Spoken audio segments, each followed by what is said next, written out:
आता जेव्हा आपण कुठलीही सोनोग्राफी करतो, सोनोग्राफीवर सगळे पॅरामीटर जे असतात ते जुने पॅरामीटर बघशील, ज्याच्यामध्ये सगळं समजा 19 आठवड्याची सोनोग्राफी आहे, 19 असे पॅरामीटर्स असतात.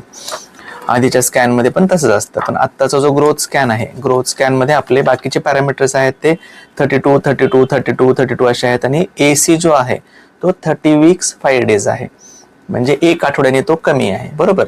मग नॉर्मली काय होतं, जेव्हा बाळाला रक्तपुरवठा होत असतो त्या ड्युरेशनमध्ये लिस्ट इसेन्शियल ऑर्गन्स जे असतात, जसे की इंटेस्टाईनच्या बाजूचं फॅट, त्याला रक्तपुरवठा कमी होतो आणि ग्रोथ बाळाच्या पोटाची कमी राहते.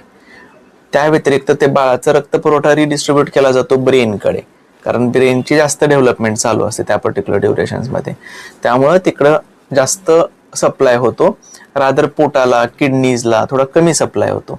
किडनीजला कमी सप्लाय झाला की युरिन फॉर्मेशन कमी होतं, युरिन फॉर्मेशन कमी झालं की बाळाभोवतीचं पाणी कमी होणं. तर हे स्टेप बाय स्टेप पुढचे प्रॉब्लेम्स असतात. बाळाला रक्तपुरवठा कमी होत असेल तर मग बाळाभोवतीचं पाणी कमी होतं, मग बाळाला रक्तपुरवठा करणाऱ्या ब्लड वेसल्स मध्ये चेंजेस दिसायला लागतात, ज्याला आपण डॉपलर चेंजेस म्हणतो. ठीक आहे, तर डॉपलर नॉर्मल आहे, बाळाभोवतीचं पाणी नॉर्मल आहे, तोपर्यंत काही चिंता नाही. हा, आता व्यवस्थित आहे, पाणी व्यवस्थित आहे, फक्त AC कमी आहे.